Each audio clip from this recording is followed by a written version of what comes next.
네, 안녕하세요. 카미입니다. 이번 영상은 또 이제 마음 공부 시리즈 영상인데요. 세 번째 영상이고요. 이번 세 번째 마음 공부 특강의 주제는 바로 이 마음 공부의 효능 및 한계에 대한 이야기예요. 지난 두 번째 특강에서 제가 말씀드렸던 주제가 마음 공부와 이제 미혹되지 않는 방법과 관련된 거였죠. 첫 번째는 마음 공부 왜 해야 하는가? 그리고 이제 이번 세 번째는 마음 공부의 효능 및 한계인데, 일전에 두 번째 영상에서도 말씀드렸어요. 마음 공부는 이제 그 만능이 아닙니다. 일단 마음 공부 한다고 인생이 막 다 탄탄대로고 막 뭐든지 다 잘 되고 막 안 되는 건 너의 믿음이 부족해서이고 이런 게 아니라는 거죠. 그런 거 주장 너의 믿음이 부족해서야라고 주장한 사람 그 100% 사기꾼이라고 그거. 그러니까 세상에는 우리가 아무리 애쓰고 노력해도 한계가 있는 부분이 분명히 있다. 왜냐면 여러 가지 변수, 복잡계잖아요. 그렇죠? 여러 가지 변수와 상황적 요건, 운 이런 것들이 작용하기 때문에 이제 그 부분이 일단 한계가 있다라는 걸 먼저 짚고 넘어갈 필요가 있어요. 그러니까 마음 공부만 하면 마음 공부 이퀄 자기 탐구, 자기 알기가 되겠죠. 깨달아 알아서 인생의 어려움에서 벗어난다. 이게 이제 마음 공부의 이제 궁극적 목표라고 그랬어요. 마음 공부만 하면 인생의 모든 일이 막 순탄하게 풀리냐? 그렇다면 이제 시크릿 같은 약간 유사 영성 이런 것과 같은 것으로 이제 마음 공부를 좀 동급으로 엮어서 묶으려는 시도들이 있는데 그렇지만 이제 그렇진 않죠. 이제 미국에서 보면 이제 마인드풀니스가 굉장히 이제 핫한 이슈더라고요. 제가 미국 뉴욕 여행 3년 전에 코로나 터지기 직전에 바로 갔을 때 거기 서점에 들렸어요. 서점에 들려서 어떤 책들이 미국에서는 유행을 하고 있나 그 맨하튼 어디였지? 피프스 에버뉴 쪽이었나? 한복판이야. 맨하튼 한복판에 이런 사람들은 과연 어떤 책을 많이 읽을까 하고 봤더니 그때 미셸 오바마의 비커밍 뭐 이런 책들 또 이제 베스트셀러였고 또 잡지 같은 거나 이제 많이 팔리는 책들이 공통적인 이제 경향성을 보여줬는데 바로 이 마인드풀니스와 관련된 책들이 굉장히 불티나게 팔리고 있다는 거를 그 서점 가서 좀 느낄 수 있었어요. 그러니까 이제 아직 우리나라 사람들한테까지는 지금 3년 지났지만 아직 오지 않았거든요. 요 마인드풀니스 관련된 거. 근데 이제 이미 미국은 이런 젠이라던가 이런 마인드풀니스, 그러니까 마음 챙김과 관련된 영성, spirituality 이런 게 굉장히 이제 산업화된 거죠. 그게 일종의 어떤 이제 이미 돈벌이가 되는 분야가 된 거예요. 그러니까 사람들이 이제 그쪽으로 많이 이제 빠지기 시작하겠지. 그래서 미국의 이런 자기개발, 그 영성 쪽 부류가 이제 거의 이제 종교화가 됐지. 그래서 종교화돼서 이런 축제 수단으로서 축제, 그러니까 재물을 축적하는 그런 수단으로서 이제 활용하는데 이런 마음 공부가 좀 이렇게 이용되는 측면이 있더라고. 물론. 그치, 이것도 사람의 심리의 약한 부분을 또 건드려서 이용하는 거긴 한데 그게 또 돈이 되죠. 인간의 욕구와 직결되는 부분이니까. 그래서 이제 마음 공부를 지난번에 이야기한 그런 사이비 종교 집단의 그런 프로파간다라고 표현해야 될까? 그런 방편으로 사용되기 때문에 그런 쪽으로 또 이상하게 엮이고 이렇게 축제의 수단, 이런 비즈니스, 영성 비즈니스의 한쪽으로 쓰이기 때문에 또 약간 안 좋은 이미지로 우리가 또 마음 공부를 또 접할 수 있습니다. 그런 안 좋은 그런 편견, 선입견, 이미지들이 이미 존재한다라는 거. 그렇지만 어쨌든 마음 공부에 우리는 이럴수록 본질만 이제 우리가 집중하면 돼. 마음 공부의 그 본질은 무엇이냐? 시크릿처럼 온 우주가 우리가 진심으로 믿으면 모든 걸 다 도와주고 이루어줄 거야는 마음 공부가 지향하는 바가 아니라는 거예요. 이거를 이렇게 분리해서 생각해야 되는데 자꾸 이걸 엮는단 말이지. 엮어서 이제 그 돈벌이 수단으로 사용하는데 물론 뭐 사기치는 것만 아니면 범죄 저지르고 그런 거 아니면 이제 모든 다 비즈니스의 한 방편이 될 수는 있겠죠. 방식이 될 수 있겠지.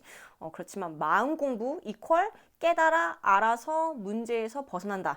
이게 이제 결론이라는 거고 깨달아 안다는 거는 과연 무엇이냐? 우리가 우리 자신에 대해서 깨달아 안다는 거지. 이게 다야. 이 심플하죠. 저는 이 12강 앞으로 몇 강 더 남았지만 9강 동안 이야기할 이야기는 결국 우리가 목적한 바는 이게 다예요. 이게 다기 때문에 그 밖에 이 본질을 제외한 나머지 것들에 대해서 우리가 이제 휘둘리고 길 잃을 필요는 없다고 봐요.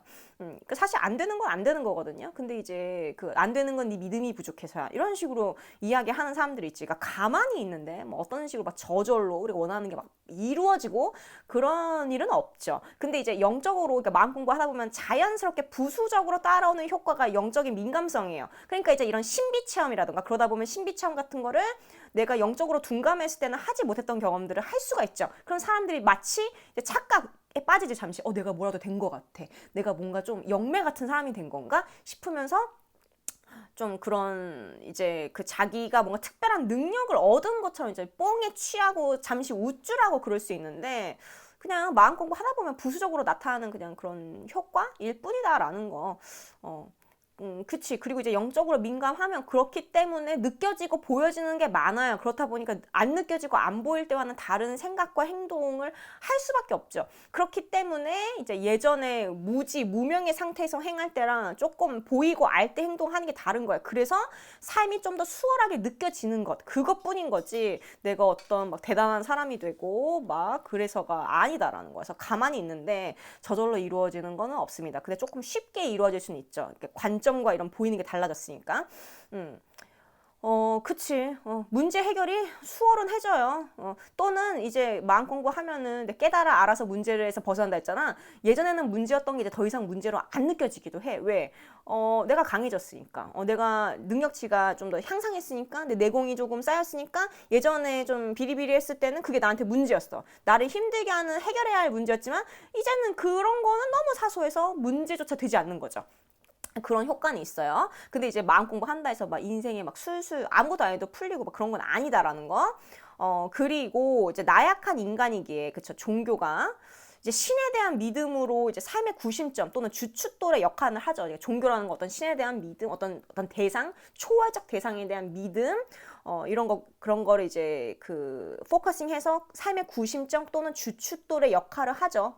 왜냐면 인간은 모두 나약하니까 기대고 의지하고자 하는 그런 대상을 찾고자 하죠.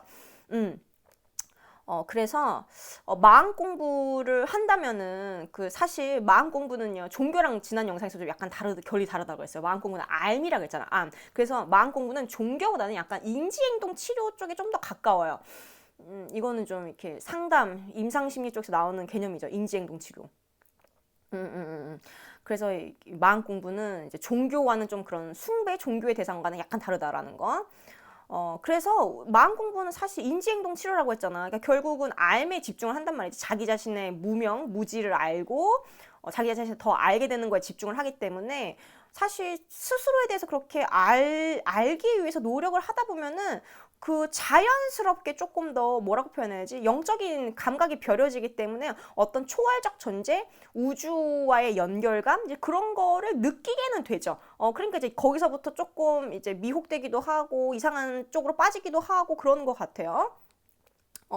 물론 뭐 이런 쪽이 또 개개인이 모두가 신입니다라는 주장과도 또 연결되는 지점이기도 하고, 그렇지만 저는 뭐 개인적으로 마음 공부를 종교화할 필요는 없다고 생각하고 어떤 신비 체험이 주가 되어서도 안 된다고 생각하고, 그리고 마음 공부 통해서 영적으로 감각이 벼려지는 거냐 부수적으로 따라오는 효과지, 이거가 가장 우선순위가 되어서 어떤 우리 자신이 엄청나게 뭐 대단하고 특별한 존재가 된 것처럼 여기면서 그걸 이용해서 혹세무민 나고 사람들을 이용해 먹고 그런 쪽으로 가면 절대 저는 안 된다고 생각을 일단 합니다.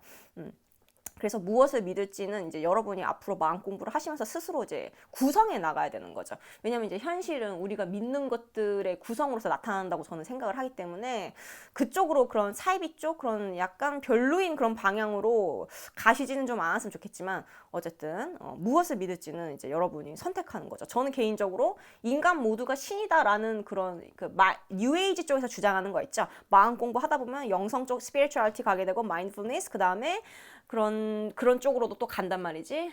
뭐 개개인이 신이다, 뭐 뉴에이지 쪽으로 가. 근데 저는 다 어느 정도 이렇게 맛보면서 좀 파보니까 내가 신인가? 아닌 것 같은데? 라는 생각이 들더라고요. 물론 우리 개개인이 하나의 이제 안테나죠. 다 영적인 존재라는 건 맞지만 내가 신이고 내가 그렇게 전지전능하고 아니, 되게 한계가 많은 존재라고 이제 결론을 지었습니다.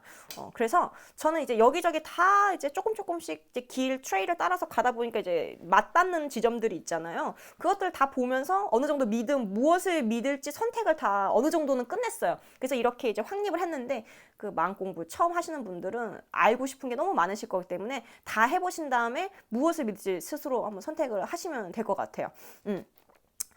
그래서 종교와는 비슷한 듯 하지만 다릅니다. 그렇지만 어떤 사람들은 이거를 종교화해서 또 축제의 수단으로 사용을 할 수 있겠죠. 마음 공부는 결국 괴로움을 줄이고 문제 해결력을 높이고 영적인 기감이 그 결과로서 따라오는 거고 더 벼려지는 거고 그런 거지. 모든 일이 다 만사 형통으로 풀린다? 뭐 그런 거는 아니다라는 거. 그래서 이제 모든 일이 다 만사 형통 안 되는 게 내가 믿음이 부족해서인가? 내가 뭐 도력이 부족해서인가도 사실 아니다라는 거. 그래서 오늘 세 번째 우리 마음 공부 관련된 특강 영상의 주제는 이 마음 공부의 효능 및 한계에 대한 이야기였습니다. 분명히 한계가 존재하고요. 만병통치약 같은 존재도 아니에요. 그리고 이 마음 공부 하다 보면 빠질 수 있는 다른 곁가지들에 대해서 제가 설명을 드렸고 어떤 믿음을 선택할지는 스스로 이제 결정해야 한다라는 거였습니다. 네, 이번 영상이 도움이 되셨기를 바라고요. 또 다음 영상으로 찾아뵐게요. 도움 되셨다면 구독, 좋아요, 알림 설정 부탁드릴게요. 감사합니다.